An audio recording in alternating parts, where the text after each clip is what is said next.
잠깐 기도하고 시작하겠습니다. 지금도 살아계시어서 이 시간도 역사하고 계신 우리 하나님 은혜를 감사합니다. 오늘 부족한 여종이 감히 주의 손에 섰습니다. 성령께서 오직 여종의 입술에 성령의 파수꾼을 세워주시옵시고 인간의 실수와 허물과 모든 자랑은 말끔히 지워주시기를 원하옵나이다. 오직 이 시간에는 우리 주 하나님의 은혜와 주 예수 그리스도의 사랑과 성령님의 역사하심만이 남게 하여 주시옵소서. 예수님 이름으로 기도드렸습니다. 아멘. 목사님들 앞에서 서서 말씀을 드리려니까 굉장히 떨립니다. 제가 실수하더라도 양해해 주시기를 부탁드리고요. 이슬람에 관해서 말씀을 좀 드리라고 제가 얘기를 들었습니다. 국회에 있으면서 여러 가지 일을 하는 가운데 제가 보게 된 것, 이 시간에 보고 드리겠습니다. 기도 부탁을 드리기 위함입니다. 이슬람이 왜 제가 이슬람에 대해서 여기저기 다니면서 말씀을 드리느냐, 세 가지 이유 때문입니다. 첫째, 수십 세기 동안에 우리 인류가 살아오는 동안 사단이 복음을 방해하기 위해서 수많은 진들을 쳐놓았지만 그 중에 복음을 방해하는 가장 강력한 진이라고 제가 믿기 때문입니다.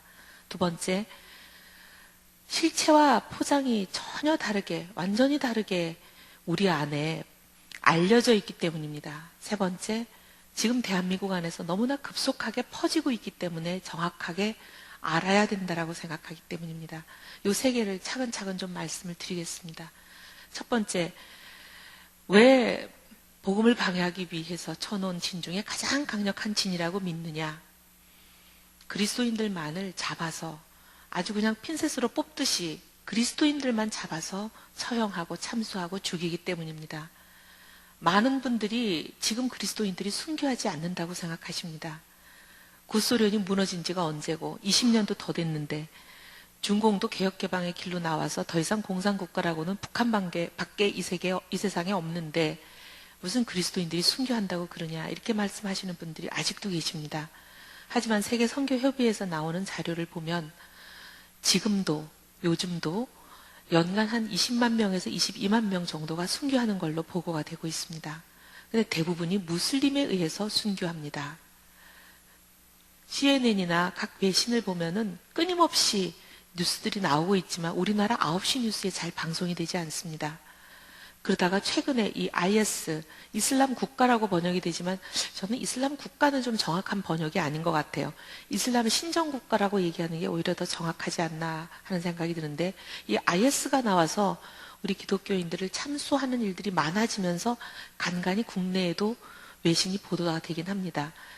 얼마 전에 이집트 콥트 교도를 IS가 참수했다, 이런 뉴스를 보시긴 하셨죠. 그래서 많은 분들이 근데 이 콥트 교도라 그러니까 이집트에 있는 특수한 종교인 거에다 그러세요. 아닙니다. 이게 이집트에 있는 기독교를 이집트 콥트 교도라고 그냥 그쪽 사람들이 얘기할 뿐입니다. 기독교인입니다. 참수했죠. 그 다음에 30여 명에 해당하는 기독교인들을 이 목을 자르는 장면을 유튜브에 공개하고 있습니다. 이게 뭐 그냥 어쩌다 한 번 있는 일이 아니라 지속적으로 일어나고 있는 일들입니다. 또 얼마 전에는 리비아를 떠나서 이태리로 가는 난민선이라 그러면은 서로 다 목숨을 걸고 미리국 가는 상황 아니겠습니까?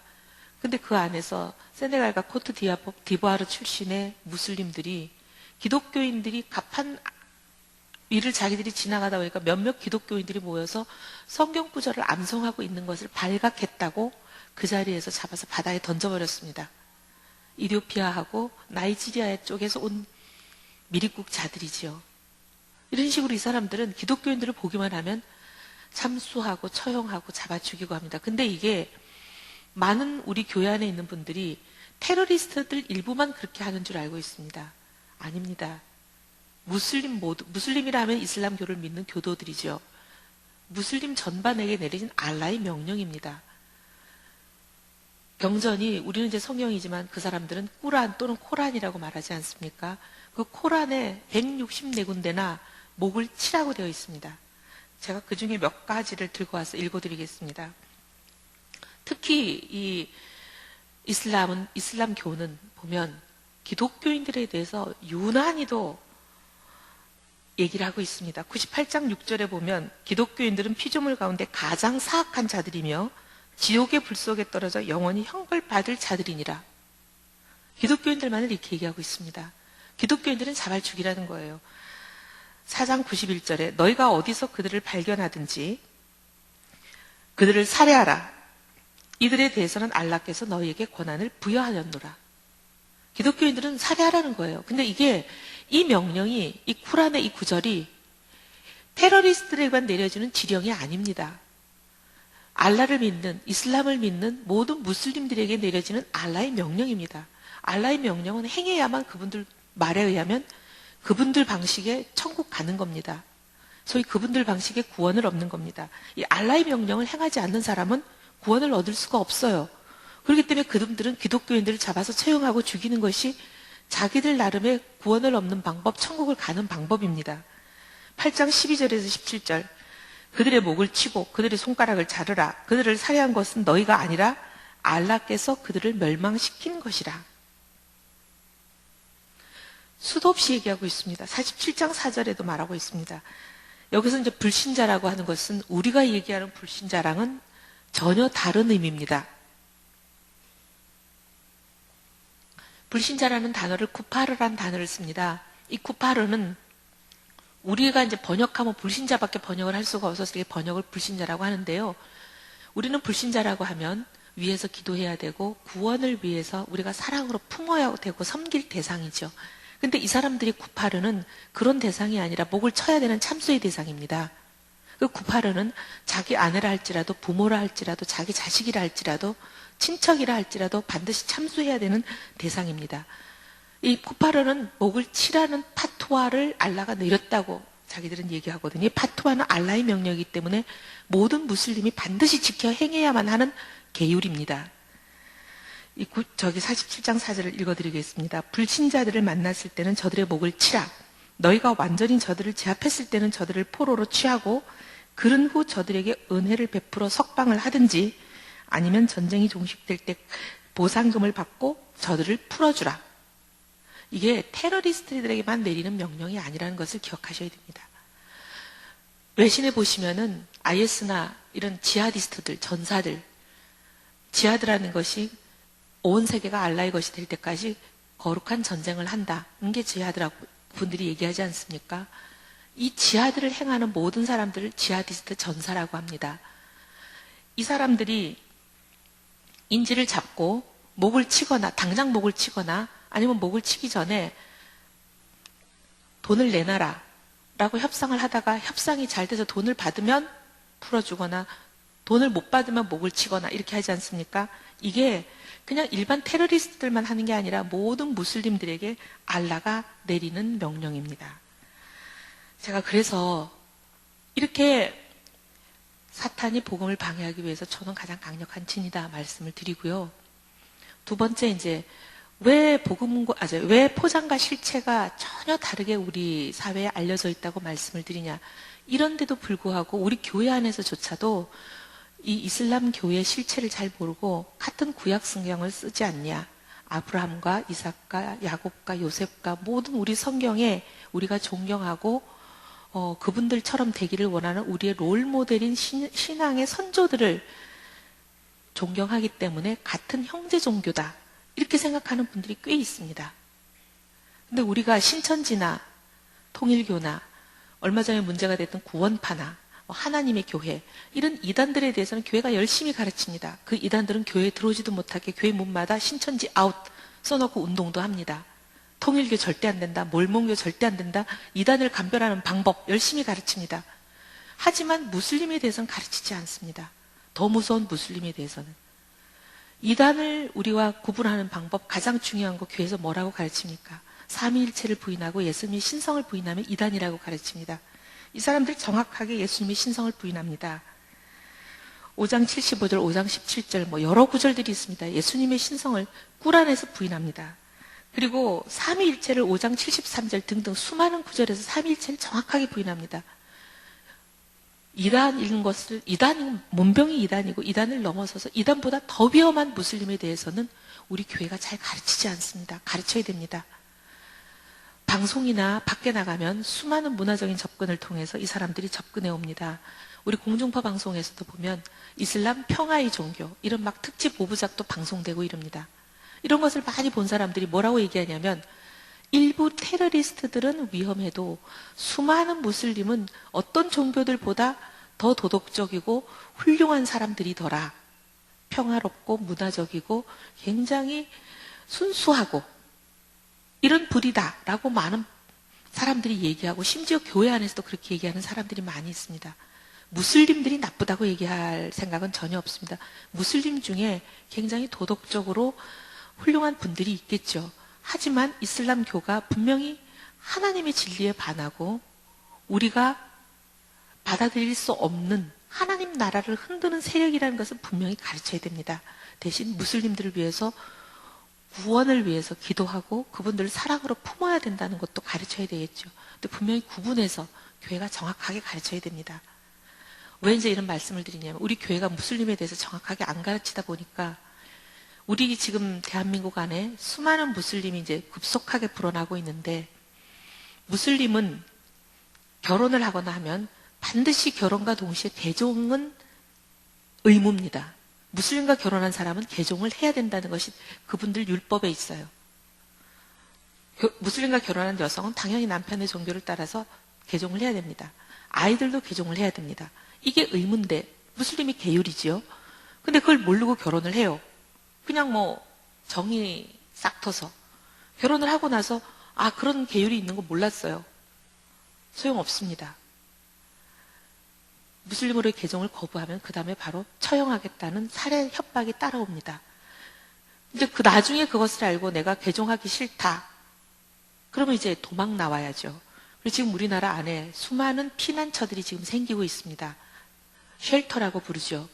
거기에 이제 도망 나와서 자기 신변 보호를 부탁하고 여러 가지 이제 정보를 숨긴 채로 숨겨달라고 해서 쉘터에 와 있는 분들이 많이 있습니다. 그분들을 조사해 보면 93.4%가 기독교인들이에요.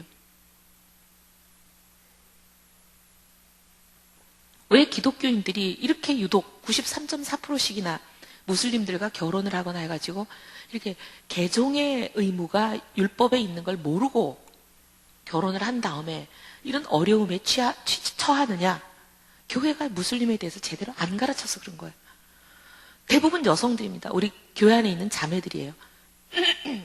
자매들이 근데 상담을 해보면 뭐라고 얘기하면 왜 그 사람과 결혼했으며 처음에 어떻게 해서 그 사람과 만나게 됐느냐 물어보면 대부분이 뭐라 그러면 선교하려고 만났어요. 기가 막힌 일입니다. 무슬림들은 대부분 지하디스트 거의 전사로 훈련받고 온 사람들이에요. 여기에 온 무슬림들 중에 상당수가 포교를 목적으로 보내진 전사들입니다. 그런데 그 전사들을 그냥 단순한 생각으로 자기가 그냥 말 몇 마디로 선교시켜서 개종시킬 수 있을 줄 알고 접근했다가 오히려 자기가 거꾸로 붙잡혀서 결혼하고 이제 개종을 요구받고 살해 협박까지 시달리는 그런 우리 교회 안에 믿음의 자매들이 많습니다.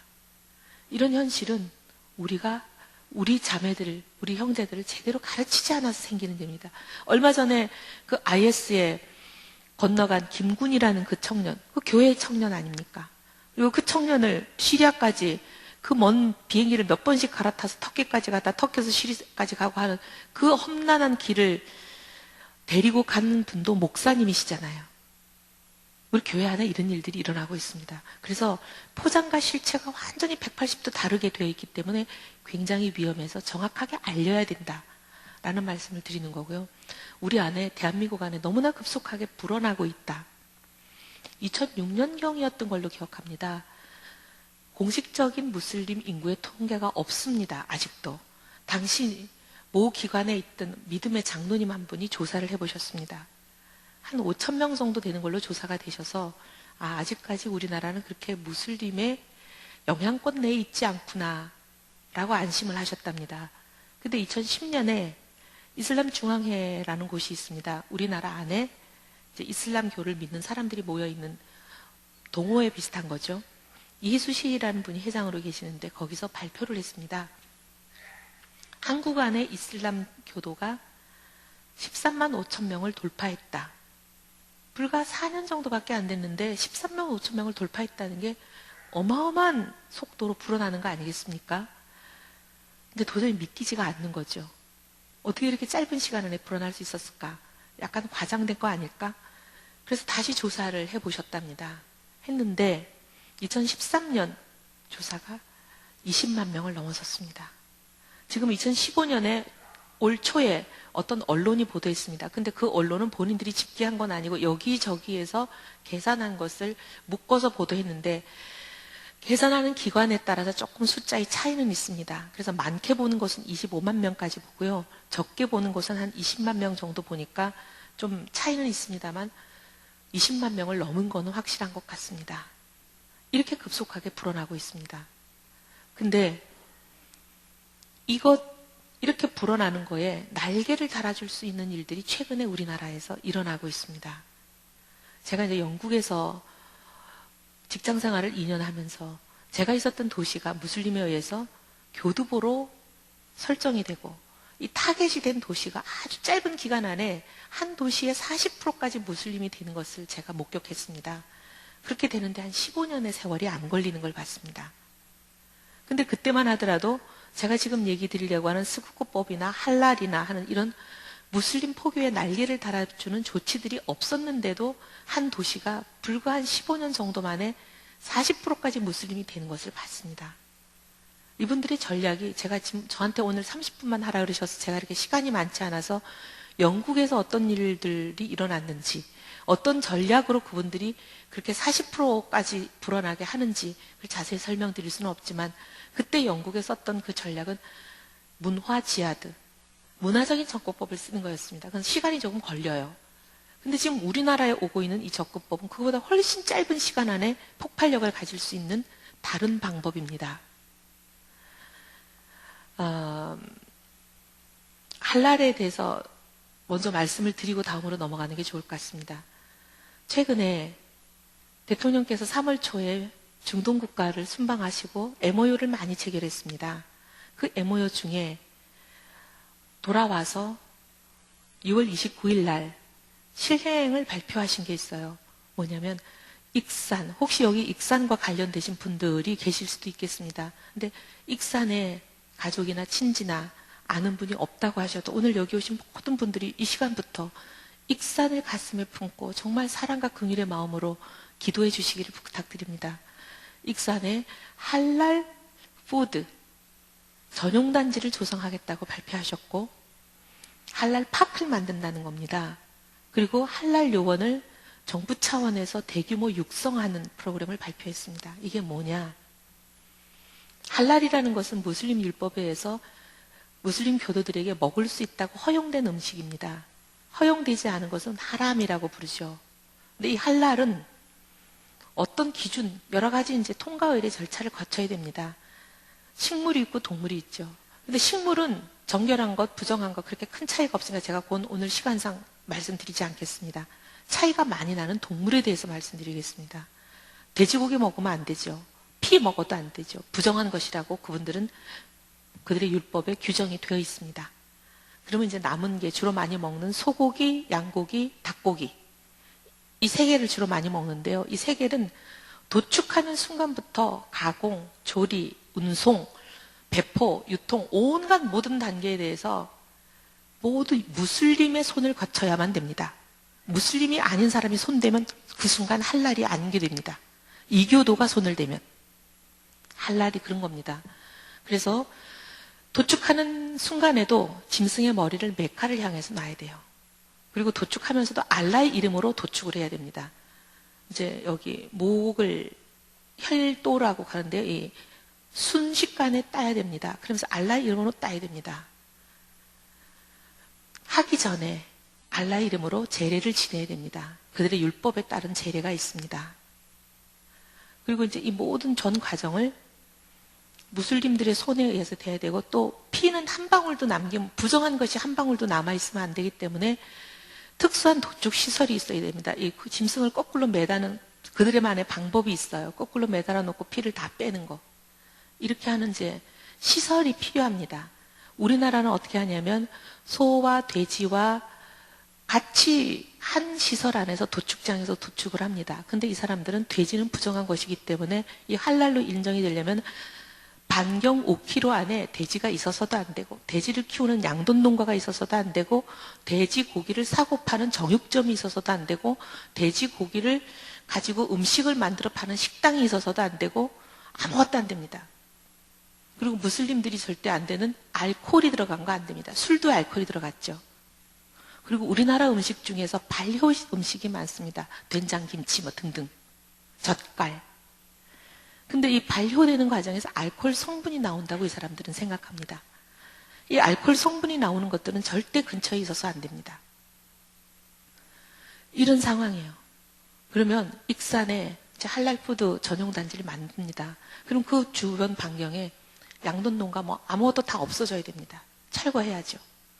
그리고 도축시설, 돼지와 소를 같이 잡는 도축시설에서는 할랄을 만들어낼 수가 없습니다.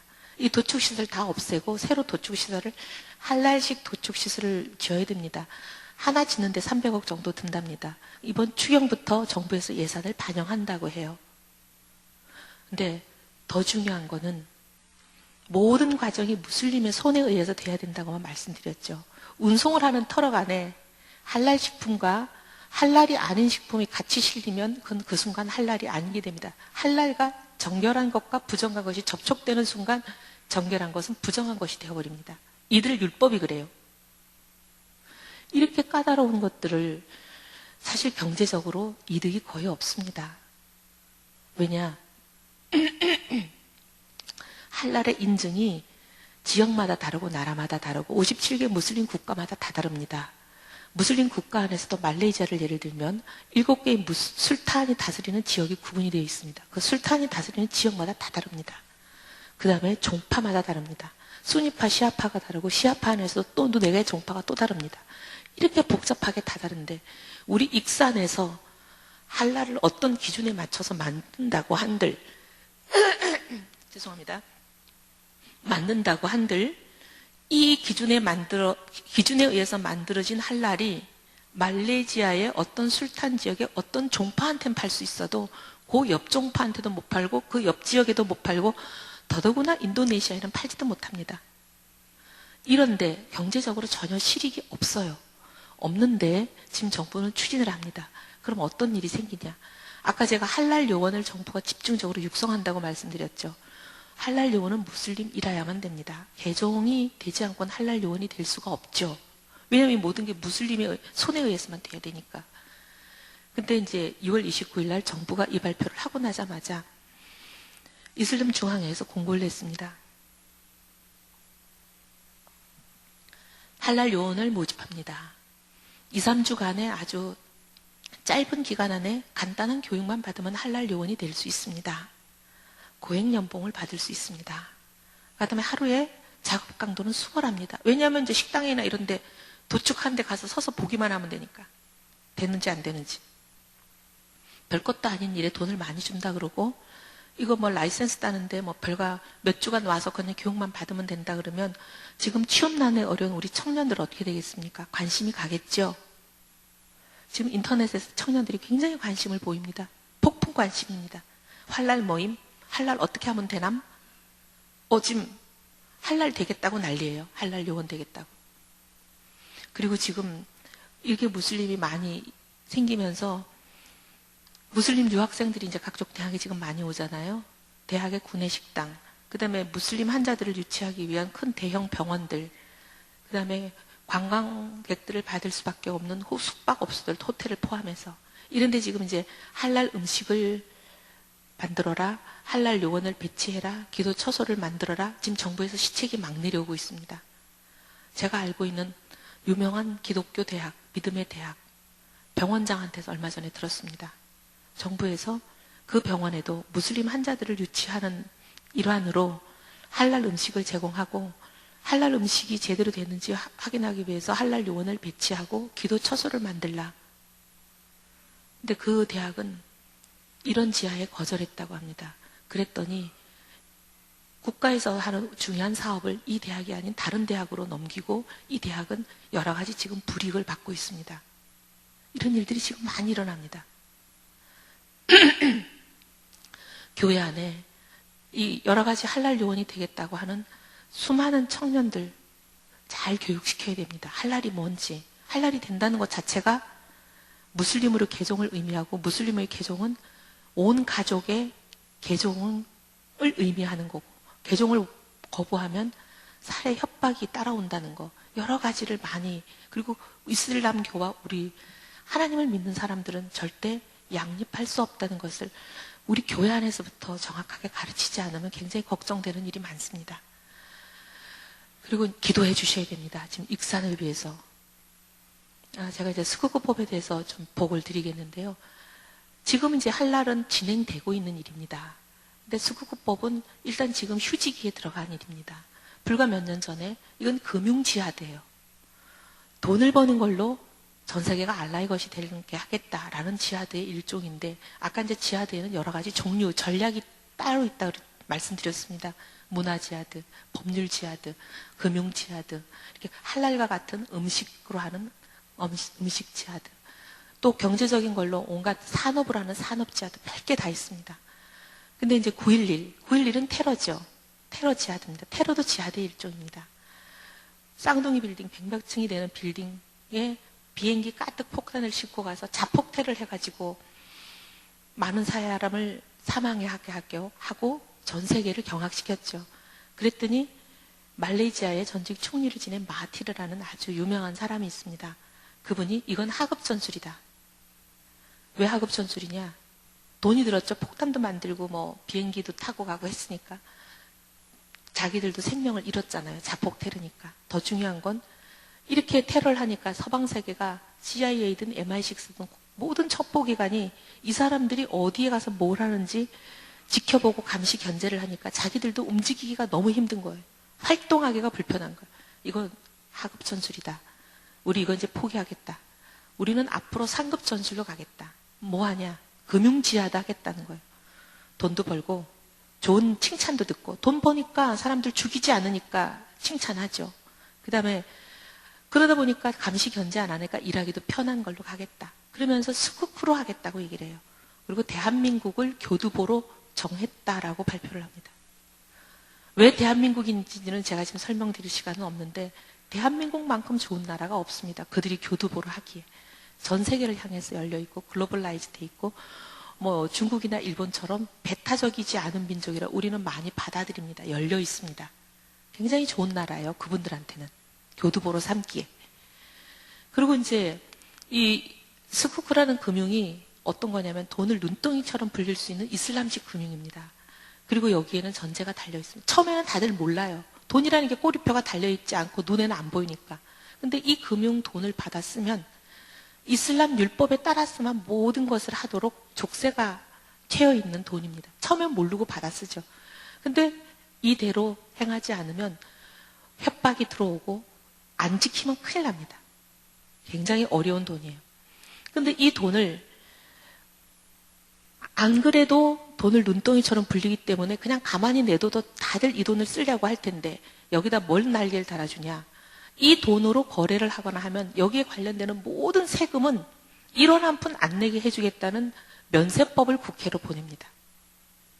아니 다른 돈을 쓰면 우리가 부동산을 사고 팔거나 주식을 사고 팔거나 아니면 사람을 인건비를 주거나 리스를 하거나 모든 거래를 할 때 얼마나 세금을 많이 냅니까? 국세 지방세 갖고 한 7, 8가지 세금을 내잖아요. 그 모든 세금을 다 내야 되는데 이 돈으로 거래를 하면 세금을 1원 한 푼 안 내게 해준다 그러면 다 이 돈 쓰지 않겠어요? 그럼 이 돈을 다 쓰게 만들면 이 스쿠크 자금으로 이슬람 지하디스트들은 돈을 더 많이 벌고 돈을 벌면 2.4%를 자동적으로 띄워서 포교단체라고 되어 있지만 그러니까 구휼단체라고 되어 있지만 실질적으로는 포교단체는 자카트에 자동 돈이 다 가게 되어 있는 그런 자금입니다. 이 자금이. 그러니까 이 자금에 대해서는 세금을 매기지 않는다는 면세법을 우리나라 정부가 국회로 보냈습니다.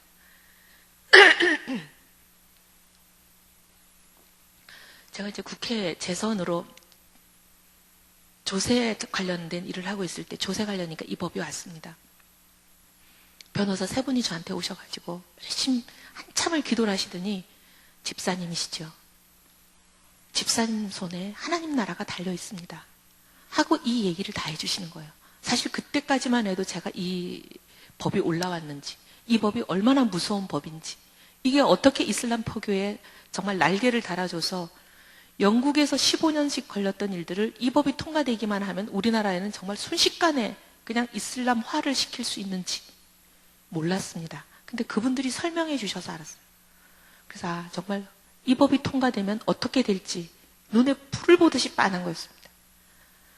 기도하고 그분들과 함께 하나님께 기도하고 하나님이 이 법을 막아주시기를 기도하십시다 하고 이제 일을 시작을 했는데 이 법이 통과되는 관문에 26명이 투표를 하게 돼 있었어요. 그때 당시에. 누구누구 투표하는지 조사를 해보니까 장로님, 집사님, 안수 집사님 17분이 계세요. 적어도 이분들만 반대를 해주시면 막을 수 있습니다. 일일이 찾아가서 말씀드리고 도움을 구했는데 놀라운 것은 그 중에 대부분이 대통령이 밀어붙이는 법인데 이걸 반대하면 공천을 못 받을 텐데 어떻게 반대하겠나 하시는 말씀이에요. 3번도 찾아가고 어떤 분은 5번씩 찾아가도 저 말고 2사람이 더 도와주시기로 하고 더 이상 진전이 없어요. 그럼 23대 3이죠. 막을 수가 없습니다. 투표하는 날이 됐어요. 10시에 투표를 하기로 돼 있는데 여야가 이거하고 아무 상관도 없는 다른 일로 싸웠습니다. 싸우면 회의장에 안 들어오잖아요. 뉴스에 보셔서 아시겠지만 아무도 안 들어옵니다. 근데 저는 이제 제가 고신에서 자랐고 저는 4대째 믿는 집에서 자란 모태신앙입니다. 근데 저희 어머니가 굉장히 저를 혹독하게 많이 훈련을 시키셨는데 어릴 때부터 늘 제가 뭐 대학 입시를 보러 가거나 뭘 면접을 보러 가거나 중요한 사람을 만나거나 하면 항상 그 자리에 먼저 가서 성령은 시간과 공간의 제약을 받지 않으시지만 악한 영은 시간과 공간의 제약을 받는다. 그러니 항상 성령의 도우심을 구하고 그 자리에 악한 영이 틈타지 못하도록 기도로서 준비하게 이제 많이 훈련을 시키셨어요. 그래서 그날도 앉아서 하나님, 이 자리에서 오늘 하나님 나라가 지켜지느냐, 묻어지느냐 중요한 의결이 있습니다. 하나님 이 자리에 성령이 온전히 주관하여 주시고 악한 영은 조금도 틈타지 못하도록 지켜주시옵소서. 종일 기도를 하는데 점심때가 넘어도 들어오질 않아요, 아무도. 근데 점심도 못 먹고 5분 늦게까지 이제 계속 기도를 하다 보니까 저도 좀 마음이 약해지고 힘이 빠지고 그래서 그런지 포기하는 기도가 자꾸 나오는 거예요. 하나님, 제가 이분들을 다 3번 이상 찾아가고 5번도 찾아가고 울어도 보고 협박도 해보고 다 해봤는데 제 말이 소용이 없는데 제가 할 수 있는 일이 더 이상 없는 것 같습니다. 제가 할 수 있는 일은 여기까지밖에 안 되는 것 같습니다. 자꾸 이렇게 포기하는 기도가 나오는 거예요. 혹시 지금 성경이 있으시면 우리가 갈라디아서 1장 10절을 같이 한번 찾아보겠습니다. 갈라디아서 1장 10절입니다. 찾으셨으면 같이 읽겠습니다. 이제 내가 사람들에게 좋게 하랴, 하나님께 좋게 하랴, 사람들에게 기쁨을 구하랴, 내가 지금까지 사람들의 기쁨을 구하였다면 그리스도의 종이 아니니라. 이 구절을 계속 그분들과 같이 묵상했습니다. 사람의 기쁨을 구하시겠습니까? 하나님의 기쁨을 구하시겠습니까? 대통령을 기쁘시게 하겠습니까? 하나님을 기쁘시게 하겠습니까? 사람의 기쁨을 구한다면 우리가 그리스도의 종이 아니지 않습니까? 그렇게 말씀을 드려도 마음을 안 돌리는 분을 하나님 제가 무슨 수로 더 돌릴 수 있습니까? 저는 더 이상 할 수 있는 일이 없습니다.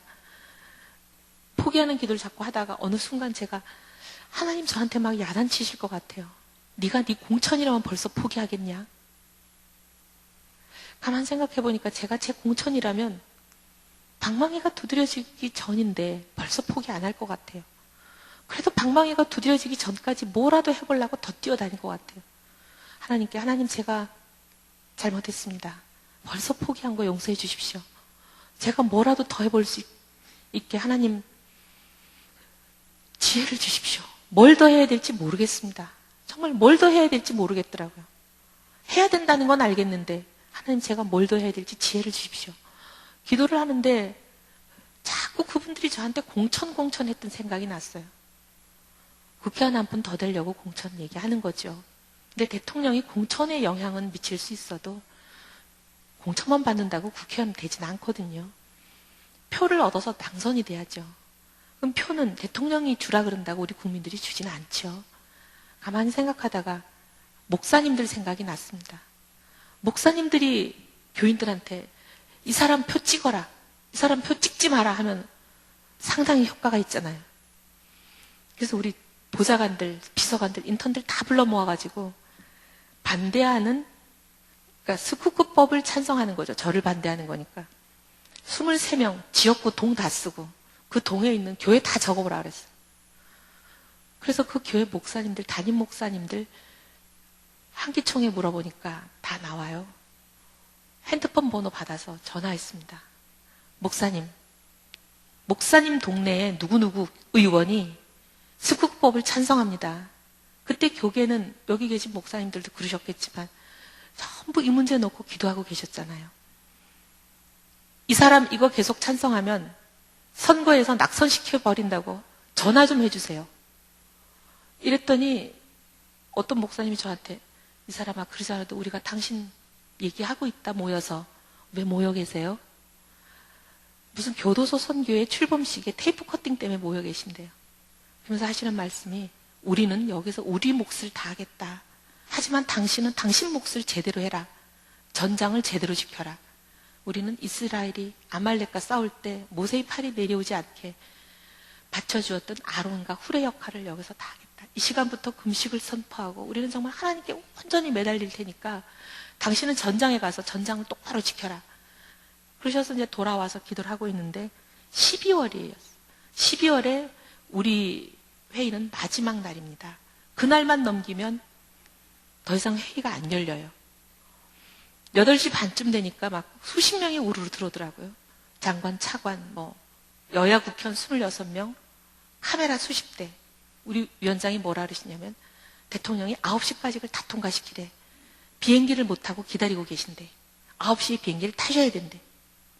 71개 법률을 다 통과시키려면 시간이 굉장히 빡빡합니다. 쟁점마다 일일이 읽으면서 이 쟁점에 반대 없냐, 반대 없으시면 예하시고 다 해야 되니까요. 시간 30분 갖고 상당히 쉽지 않아요. 막 빨리 하려고 그러시는데 제가 71항에 대해서 반대 토론하겠습니다. 우리 위원장이 오늘은 바빠서 반대 토론하면 또 누가 찬성 토론하고 또 찬성하면 누가 또 반대하고 이렇게 되면 오늘 못한다는 거예요. 오늘은 반대 토론 없다. 헌법기관인 국회의원에게 법적으로 보장된 권한인 반대 토론을 우리 위원장이 무슨 권리로 막으십니까? 한다 못한다 옥신각신 하느라가 또 5분이 가버렸어요. 우리 위원장이 막 초조해지시더니 회의를 중단하고 옆방에서 좀 보재요. 저한테 대통령이 지금 이것 때문에 저녁기도 못하고 기다리고 계시는데 이게 통과돼야 대통령이 비행기 타고 가시는데 당신 오늘 나 좀 도와줘. 이것만 통과시켜주면 정말 고맙겠다. 이러고 있는데 어디서 전화가 오더라고요. 그러더니 뭐라 그러냐면은 뭐라 그러는지 하여튼 얘기가 되니까 이분이 열심히 자기가 최선을 다하고 있는데 이혜원이 방해돼서 지금 안 되고 있다고 얘기를 하니까 저쪽에서 또 뭐라 그러나 봐요. 잠깐 이렇게 막더니 저한테 정말 당신 소원 다 들어줄게. 오늘 이것만 통과시키게 도와주면 당신이 해달라는 걸 다 해주겠다는 거예요.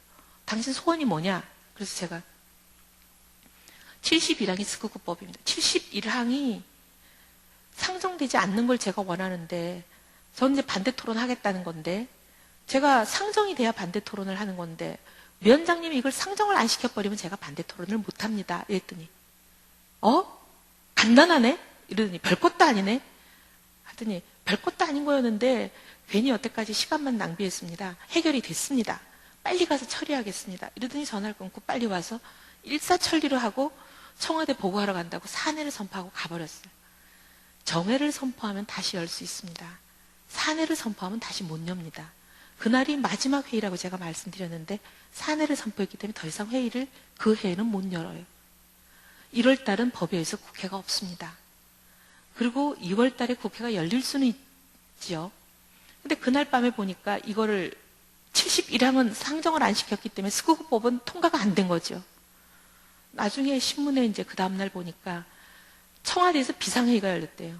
대통령, 대통령실장, 부총리, 경제수석 다 모여서 이게 통과가 안 되는 바람에 왜 그렇게 난리가 났는지 몰랐어요. 우리 위원장이 2월 달에 회의가 열리면 반드시 이걸 빨리 통과시키겠다. 제일 첫 단건으로. 이렇게 얘기를 했는데 2월 달이 회의가 열릴 수는 있는데 한번 열리려면 여야가 막 회의 일정을 조정해야 되잖아요. 여야가 회의 일정 조정하는 게 보통 일이 아닌 건 뉴스 보셔서 아시죠? 어떤 때는 회의 일정 조정하는데 6개월씩 걸릴 때도 있어요. 이걸 막 조정하고 있는데 일본에서 후쿠시마 원전이 터졌습니다. 그 얘기 하기 전에 왜 대통령이 9시 비행기를 타고 가신다고 그렇게 이걸 통과시키라고 야단을 하는지 저희는 몰랐어요. 나중에 언론에 보니까 아까 말씀드린 말레이시아의 마하티르라는 그 전직 총리, 그분이 뒤에서 움직여가지고 우리나라로 이 스쿠쿠법을 통과시키라고 압력을 넣었다고 말씀드렸죠. 그러니까 우리 대통령한테 이걸 통과시켜갖고 9시 전용 비행기를 타고 말레이시아에 오면 그 반대급부로 우리나라의 천문학적인 국책 사업을 주는 MOU를 체결하게 돼 있었다는 거예요, 그날. 그러니 우리 대통령은 그 국책 사업을 받으려고 이거를 들고 가게 돼 있는데 이게 빨리 통과가 돼야 이걸 들고 가죠. 그러니까 이걸 들고 가려고 빨리 통과시키라, 승가시키라 막 압력을 넣으니까 우리 위원장님은 9시 막 대통령 비행기 타야 된다는 거에 너무 초조해가지고 이거에 초조한 것 때문에 혼비백산해가지고 이것만 빼고 통과시킨 거예요. 그래서 이분이 청와대로부터 온갖 압박을 받고 그날 비상대책 회의가 열리고 하니까 이번에는 못했지만 2월 달에 회의가 열리면 제일 먼저 이걸 통과시키겠습니다 하고 발표를 한 거잖아요. 그래서 2월 달에 통과 빨리 시키려고 계속 회의를 잡으려고 하고 있는데 후쿠시마 원전이 터졌습니다. 나중에 보니까 그 받아오려던 국책 사업이 원전 수주였어요. 후쿠시마 원전 기억나시죠? 우리가 그거 터지고 나서 일본에서 수산물도 다 수입 금지 조치하고 회도 안 먹고 횟집이 막 썰렁했잖아요. 국내의 원전 반대 여론이 어마어마하게 비등했습니다. 그러니 이 원전을 수주해오는 이게 어려워져 버린 거잖아요. 그러니 원전 수주해오는 게 어려워졌는데 이걸 받기 위해서 갖다 줘야 됐던 스쿠쿠법을 추진할 동력이 떨어져 버린 거죠. 그리고 이제 시간이 지나서 국회가 총선이 있으면 그 국회가 문을 닫는, 이제 끝이 나는 거잖아요. 새로운 선거를 해서 새로운 국회가 열리는 거니까. 그 국회가 문을 닫을 때까지 통과되지 않았던 법률들은 한꺼번에 다 자동 폐기가 됩니다. 그래서 스쿠쿠법이 폐기가 된 겁니다.